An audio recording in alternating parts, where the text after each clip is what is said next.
Hey, Happy New Year guys, welcome to 2026. The last video I published on this channel was 3 years ago. So I'd request all the new viewers to skip to this time skip to this time because I'm gonna talk to my old viewers if they are watching, which I doubt they will. So as you might know, the last video I published was about the star tracker, right? And I finished the Mark II prototype and actually closed the project altogether because, well, a lot of issues, personal issues as well. So I pretty much stopped astrophotography, and there are other better DIY trackers out there now from my fellow makers, and thumbs up for them. So there is no point of reinventing the wheel, right? So that's why I basically stopped the project.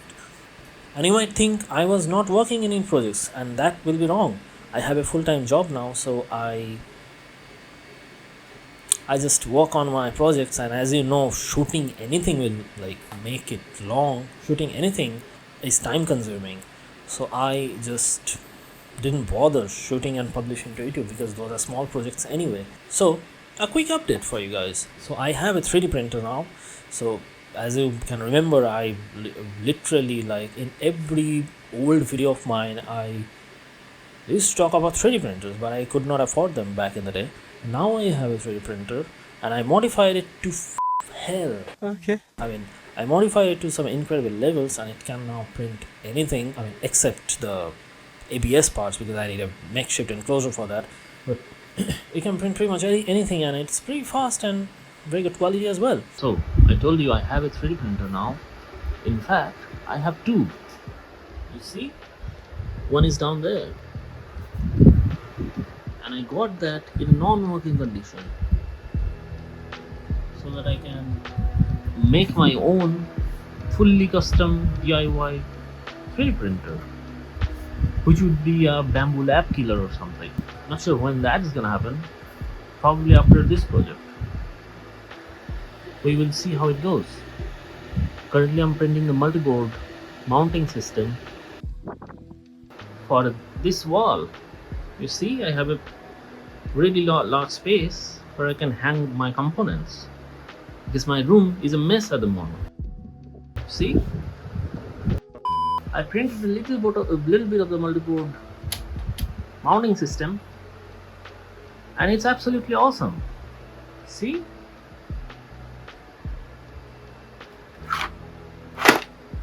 Okay. So lately I developed interest in sim racing. Well, I was a car nerd from a very young age, so that's not a surprise for me. But I just figured out that sim games apparently are really realistic now, because they have all sort of physics modes, like tire models and everything. So they are very close to the real deal apparently. So from that craze, I built myself a FFV force feedback wheelbase, and it was really a strong wheelbase, as you can see from these footages, right? This is me learning the Notchschleifer. The Notchschleifer. Anyway, you get the idea. Nürburgring. It's also called the Green Hell. It is in Germany, and it's probably the world's best racetrack. So I was enjoying driving that track, but then I realized my big fat was not really doing a justice to that track. So then I decided to make myself a steering wheel, and right off you can imagine I was not residing for a simple wheel, I wanted to make something that will be a work of art as well as complex as and that was the theme of this channel from the beginning. I was following F1, not that much back in the day, but I started following F1 really closely, absolutely closely, and analyzing their onboard footages. And I figured their steering wheel is probably the most complex thing in the world. After I figured that out, I searched the internet as well to see if I can actually buy something out of the box so that I can enjoy my sim games. So I searched the internet and realized that they cost a fortune, and I couldn't even find a realistic wheel, which the teams uses. For example, my favorite team was RedBull, I mean, they're in shambles now. But anyway, I wanted to have a RedBull wheel. That would be incredible, but I couldn't find it in the internet, obviously. So I decided to make my own, and that's where the journey started. And at this point, as you can might get a sneak peek up there, I am making this for probably a year. That's another reason I don't make videos anymore, because these projects, what I do now, requires a lot of funding, and everything I am doing on my own, right? So I cannot purchase everything all to at the same time, right? It takes time, and one fail and you basically revert back. So that's the beauty of prototyping, I guess. Beauty or curse, whatever you want to call it. That's how all the projects goes nowadays. I probably put more than 30k in my FFB wheel. I could have just bought a Logitech or something, which you could have gotten in 30k itself. So I spent more than that. But yeah, basically that's how projects goes nowadays. So I'm just gonna show you a sneak peek of where this project is currently. And as you can tell, this will be a multi-part series as well, because in this video I'm just gonna give you a brief of whatever I did and why I did it.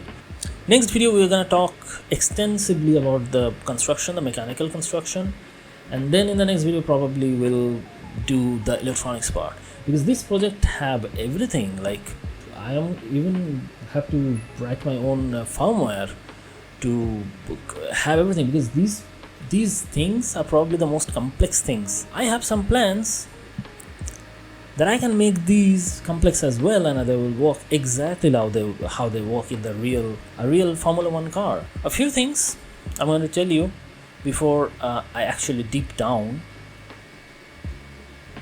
the few things I'm gonna mention to you before I actually explain the whole thing. So you might be thinking, why did I end up making my own CAD from scratch? Because there are RedBull RB19 wheels, their STLs are available on the internet.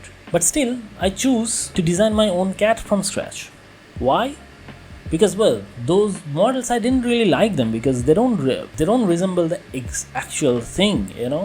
The actual thing is different from what I've seen. I've watched multiple of the on-road footages of starting from even RB7 till RB21, and I figured that most of the models that those are available are not really accurate. So that's why I plan on designing everything from scratch. As you can probably tell,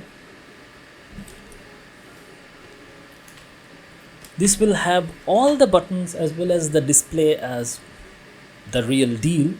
And at the back you can see these are the gear shifters. These are push-pull type gear shifters. As you can see, it took me quite some time to design this, but at the end it works really nice. I need to tweak some of the tolerances so it will feel even better. But as you can see, from here I can actually downshift as well, upshift as well as downshift. And this doesn't work because I tweaked. Come on, man, you kidding me? So as you can see, I tweaked with the tolerances a little bit, so this doesn't work anymore, the downshift using right hand. But it will work eventually. I have to just adjust some of the tolerances and it will work flawlessly. So also, as you can see, I have dual clutch pedals here. So the motivation behind this design is everything has to be functional in a sim world, because we cannot have a drink button to drink water like the real deal has. Although one of the members in our community made that as well. So the motivation is the design has to be absolutely one-to-one with the real deal. By the real deal I mean RB19, RB20, RB21 sort of designs, which are basically same. As you can see, this is the profile they are using now, as well as the length and width. Everything has to be one-to-one, except the ones which are non-functional. By non-functional I mean which we cannot really use here. Like for example, the quick release, right? They use a different sort of quick release, and I can't really find that exact thing, quick release. So I'll probably go with universal quick release, which will obviously look different.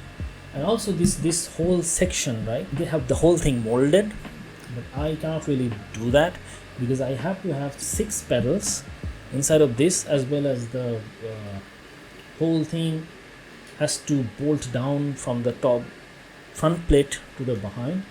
So I'll discuss this whole mechanical construction in more detail in my next video, in the dedicated mechanical construction video. We also talk about the CAD in that video. So basically I cannot have anything which alters with the functionality. Alters? I don't know, but you get the idea. Also, they have 5 of these rotary switches. I have 4 rotary switch and 1 encoder, so that I can use both of them together to act as a multifunction button. Because, well, 5 rotary switches, I couldn't find a function for them in sim games, right? That's why I have tweaked a little bit. I mean, it will look exactly the same, but it will function a little differently. As you can see, this is an encoder, rotary encoder, and these are actual 12 position rotary switches, as in the real deal. They also have 12 position rotary switches, and in my case only one of them is a rotary encoder. Also, they have here rotary encoders. I will also have rotary encoders, so 4 rotary encoders I will also have. And this thing was really hard to design, but I somehow pulled it off, and I'm actually proud of it. As you can see, it even has those tactile indents, so that's really cool. After this is finished, I'll probably make an ASMR video. Everything else is one-to-one. Now, talking about the electronics, again I'll make a separate video about it, as a lot of things are still in development and I'm testing them. What I plan on doing is making a PCB, like a really complex PCB. So I have never designed such complex PCBs before, so that is gonna be another challenge. But what I plan on doing is having 2 MCUs. One is a Atmega 328P, which basically is a Arduino Nano or Uno, and another will be a HID compatible chip that will be a Arduino 32U4 that you can find in Arduino Leonardos. The reason behind these 2 chips is because SimHub, I'm going to use SimHub as the telemetry controller, so that I can have those rib lights here synced with the game basically, as well as the display. The display will be a Vocore display, so that is a separate thing altogether. That display will also be configured using the SimHub, using custom dashboard, which I will also make as per the RedBull cars. So that's why the nano part, that is the Atmega 328P, will be acting as a custom telemetry controller. So basically I'm going to write a firmware in SimHub which will communicate with that specific chip to give the buttons life, as well as to have the rev and other lights in the wheel. So this wheel will have 24 lights. So 4 lights are specific to RedBull cars because they indicate different sort of DRS engagement. Some lights function when you press the talk button, the radio button basically. So as again I will not have a radio button, so I have to think about what I'm gonna do with that specific LED. But 4 LEDs are for these 2 here. I believe these are for the energy management, like the battery charging, discharging sort of indicators, and this one will be for the DRS, and that will be for the radio in real life, but I don't know, I will be using it for something else. And these are the DDU lights, which are common in every wheel, like not only RedBull, in any wheel you will find these DDU lights. So 21 lights are for the DDU itself, and 4 extra lights for RedBull specific use cases. I don't even know how I'm gonna use them, but I'm pretty sure I will be able to. So those 25 lights, all of them will be addressable RGB lights. So I'm going to use WS2812 chips. Those are really tiny, as well as they can be addressable through the preprocessor I just told you. Preprocessor in the sense that Atmega 32HP. It will act as a preprocessor for all these buttons. Again, I'll discuss all of these things into detail in my electronics part, which will be, I believe, part 3. Now coming to the HID part. This is the rough PCB layout, as you can see. So I will have the Atmega 32HP part, as well as I will have the Atmega 32U4 part, which will be responsible for the HID. All my buttons, whatever I place here, they are going to have to be detected as HID button presses, otherwise it will not work in my game. So that's why I use the 32U4 for that part. Now you may imagine these are 3 separate USB devices. How I'm gonna connect them to a single PCB, isn't it? Valid question. So that's why I'm going to design a onboard USB hub. Okay. So basically I will design an onboard hub that will take one USB input and split it to 3 different USB outputs. So shouldn't be any issues, isn't it? In theory at least. So that's the whole plan as of now. Let me know if you have any suggestions. I know this is sort of a lackluster video, but I hope I could give you a scoop of what I'm working with. It is really complex. I cannot guarantee when I'm going to publish the next video.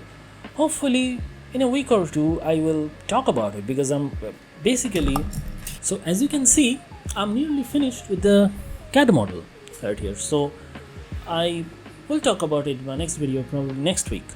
And here is the PCB. So it's still work under progress, and as you can see I have a lot of buttons, so I have to use these shift registers network basically. So I'm building a bus within the PCB for all my buttons communication, because I cannot attach this many buttons to the 32U4, so I have to use shift registers. It's probably the most complex PCB I made ever, so I have to see how I can get it manufactured.